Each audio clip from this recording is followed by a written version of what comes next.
जिनजिन अपने अपार्टमेंट आती है और वो लिफ्ट के पास जाती है तो वहाँ पे उसे लिंगशाओ मिलता है। वो देखती है कि उसके हाथ में सूटकेस है। वो उससे क्वेश्चन करने लग जाती है, क्या तुम वापस सिंगापुर जा रहे हो? और क्या नॉनसेंस है, बस एक लड़ाई तो हुई थी बातों की और उस वजह से तुम जा रहे हो। हाँ मैं सॉरी बोल रही हूँ, सॉरी, तुम ही मेरे रियल ब्रदर हो। प्लीज़ भाई, इतनी छोटी सी बात के लिए, और तुमने तो यहाँ पे जॉब भी ले ली है, तुम इतने केयरलेस कैसे हो सकते हो? क्या तुम्हें रिस्पॉन्सिबिलिटीज़ का मतलब नहीं पता? एंड वो उससे बहुत ज़्यादा सॉरी कहती है। एंड जब वो अपना सूटकेस ओपन करता है तो वो देखते हैं कि वो कुछ गार्बेज होता है, मीन्स रैग वगैरह, तो उसी को फेंकने आया होता है। वो कहती है हाँ सॉरी। एंड वो किंगमिन को देखती है। वो कहती है किंगमिन मैं जा रही हूँ। जिगी लिंगशाओ से विटामिन्स के पिल्स मांगता है, लेकिन लिंगशाओ कहता है खुद खरीद लो। तो जिगी कहता है तुम एक तो मेरा ही बना बनाया खाते हो, मेरी ड्रिंक्स पीते हो। तो लिंगशाओ कहता है क्या तुम भूल गए, तुम्हारी ग्रोसरी की हाफ जो प्राइस है वो मैंने दिया था। तो उसके बाद जिगी कहता है क्या भाइयों के बीच में कैलकुलेशन कर रहे हो। जिन अपने स्टूडियो की तरफ ही जा रही होती है बस से, लेकिन तभी उसे कॉल आता है और उसे पता चलता है कि उसके ब्रदर जिगी का एक्सीडेंट हो गया है, कार एक्सीडेंट। एंड यहाँ पे जो हमारी टैंकिंग है वो उसके साथ प्रैंक करती है कि तुम्हारे भाई का पूरी बॉडी ब्लड हो रखी है। एंड देन डॉक्टर सेड कि ये लास्ट मोमेंट है ये सब। और तभी ये बात सुन के जिन बहुत ज़्यादा रोने लगती है। लिंगशाओ उसके पास आता है, उसे कंफर्ट करता है और वो टेंग को थोड़ा डांटता भी है कि तुम इस बात को लेके कैसे मजाक कर सकती हो। डैड जिगी से पूछते हैं कि तुमने विलियम की पिल्स क्यों ली। तो जिगी कहता है मैंने विलियम्स की नहीं विटामिन्स की ली थी, और ये पिल्स मैंने लिंगशाओ के रूम से ली थी। अभी बात इन सबके बीच क्लियर हो चुकी थी कि लिंगशाओ को स्लीपिंग डिसऑर्डर है। जब वो रूम में आता है तो सब उसकी तरफ देखने लग जाते हैं। उसके डैड उसे बाहर लेके जाते हैं उससे बात करने के लिए कि मैं जब भी तुम्हें कॉल करते थे तुम कहते थे मैं ठीक हूँ, यही ठीक हो तुम। डैड लिंगशाओ से उसकी सेहत का ख्याल रखने को बोलते हैं और फिर वो अपने वर्क पे चले जाते हैं। दोनों बाहर आए होते हैं रेस्टोरेंट में। एंड उसके बाद जिन पूछते हैं क्या तुम्हारे पास कोई गर्लफ्रेंड थी सिंगापुर में। वो कहता है नहीं, but I like a girl. वो कहती है वो कैसी दिखती है। लिंगशाओ उसकी बहुत सारी तारीफ करता है। जिन कहती है कोई फ़ायदा नहीं है, मैंने तो उसे देखा नहीं, तो तुम जो बोलना चाहो बोलो। उसके बाद वो उसके स्कैर के मार्क के बारे में भी पूछती है। वो बताता है कि पॉलिश उसके शोल्डर पे गिर गया था, जिस वजह से मेरा जो शोल्डर है वो जल गया है। और ये बातें सुन के जिन को बहुत ही ज़्यादा दुख हो रहा होता है। फाइनली हम तीनों को एक बार दोबारा से देखते हैं और यहाँ पे ये दोनों जिगी को टीज कर रहे होते हैं क्योंकि जिगी एक पेशेंट है और वो सिर्फ अपनी दवाई और खुराक के बिना और कुछ नहीं खा सकता। ये दोनों खा रहे होते हैं स्वीट पोटैटो और ये उसे नहीं देते। सो ये था इनका टीजेबल मोमेंट। जिन का बॉयफ्रेंड जिगी से मिलने आता है एंड ये नर्स की बर्ड देख के अट्रैक्टिव हो जाता है। ये सारी बात ये सब नोटिस करते हैं। तभी जिन है बातों को काटते हुए कहती है कि वो आर्टिस्ट है और वो कुछ क्रिएट कर रहा है, तो इसे रॉन्ग वे में लेने की ज़रूरत बिल्कुल भी नहीं है। मीन्स लाइक जिन एम्बेरस फील कर रही होती है।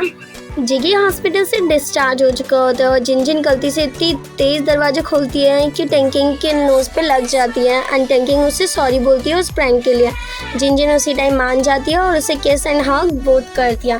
एंड जब इनकी यूनिटी हो जाती है तो यहाँ पे हमारी किंगमिन भी आ जाती है और तीनों इतने खुश लगते हैं। जिगी के डिस्चार्ज पे ये लोग पार्टी करते हैं एंड यहाँ पे जिन इन दोनों से कहती है कि वो बहुत ही ज़्यादा खुश है और वो आप लोगों को मीन्स अपने दोनों भाइयों को बहुत ही खुशी से वेलकम करती है। इतनी खुशी के माहौल में फिर हमारे जिगी को पी आ जाती है और वो कहता है ये फिजिकल नीड है तो मैं कंट्रोल नहीं कर सकता।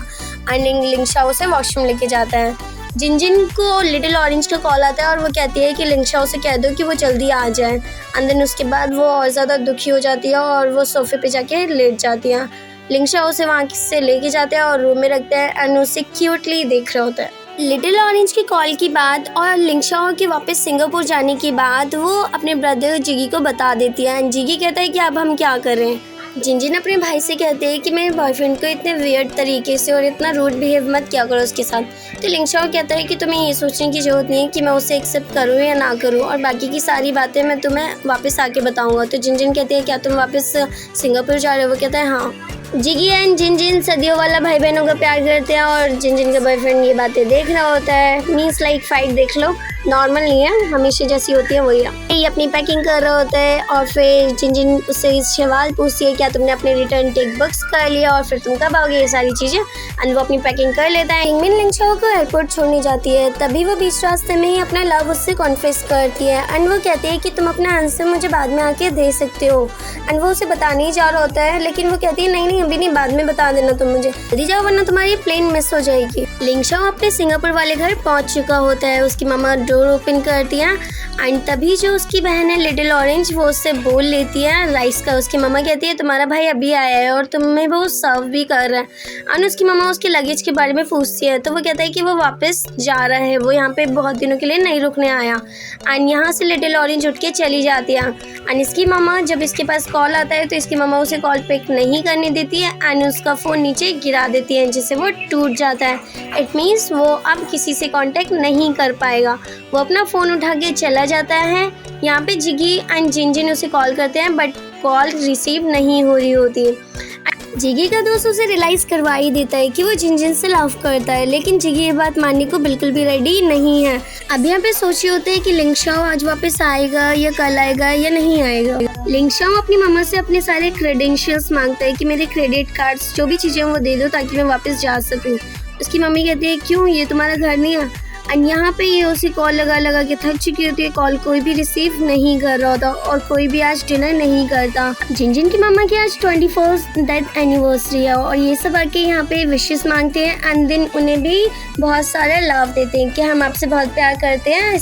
जिनजिन के सारे रिलेटिव्स उसकी मामा की डेथ एनिवर्सरी अटेंड करने आते हैं एंड यहाँ पे ये सारी पास्ट की बातें करते हैं एंड वो अपनी ग्रैनी से भी मिलती हैं। एंड आखिर में ये दोनों फिर लिंगशाओ का वेट करते हैं कि लिंगशाओ कब आएगा कब नहीं आएगा। एंड सारे रिलेटिव्स जा चुके होते हैं एंड जो बच्चे होते हैं वो अब जिनजिन के साथ पार्क जाएंगे और जिनजिन बहुत ज़्यादा इंजॉय करती है उनके साथ। रात का टाइम हो चुका होता है। लिंगशाओ वापस आता है, वो आंटी के साथ मीन्स उनकी डेथ एनिवर्सरी सेलिब्रेट करता है, उनसे विशेस मांगता है एंड उन्हें कहता है कि हम सबको सेफ रखिएगा। एंड वो फिर यहाँ से वापस चले जाता है क्योंकि उसे पता चलता है कि जिनजिन कितना वेट कर रही थी। वो नाइट में उसके रूम में जाता है, एक्सीडेंटली जिनजिन को देखता है एंड देन फाइनली वो उसके फोरहेड पे किस भी करता है। एंड अनफॉर्चुनेटली ये सीन किंगमिन देख लेती है। वो कुछ नहीं कहती, चुपचाप वो चली जाती है वापस। एंड उसके बाद अचानक ही जो हमारी जिनजिन है वो अपनी आंखें खोल लेती है। किंगमिन सुबह सुबह ही अपनी मामा के घर चली जाती है और जिनजिन अभी भी रात वाला सीन ही याद कर रही होती है और वो कहती है कि पक्का ये कोई सपना होगा, लेकिन ऐसा तो कुछ नहीं था, ये बात उसे लग रही थी। टैंकी लिंगशाओ का इंटरव्यू लेती है और वो कहती है कि तुम कब से किंगमिन को लाइक कर रहे हो। उसके फेशियल एक्सप्रेशन से ऐसा लगता है कि वो किंगमिन को लाइक नहीं करता। और फिर टैंकी कहती है कि तुमने तो कहा था कि तुम हाई स्कूल में किसी जूनियर गर्ल को लाइक करते थे। और फिर वो सडनली जिनजिन की तरफ देखने लगती है जैसे वो भी एम्बैरेस हो जाती है।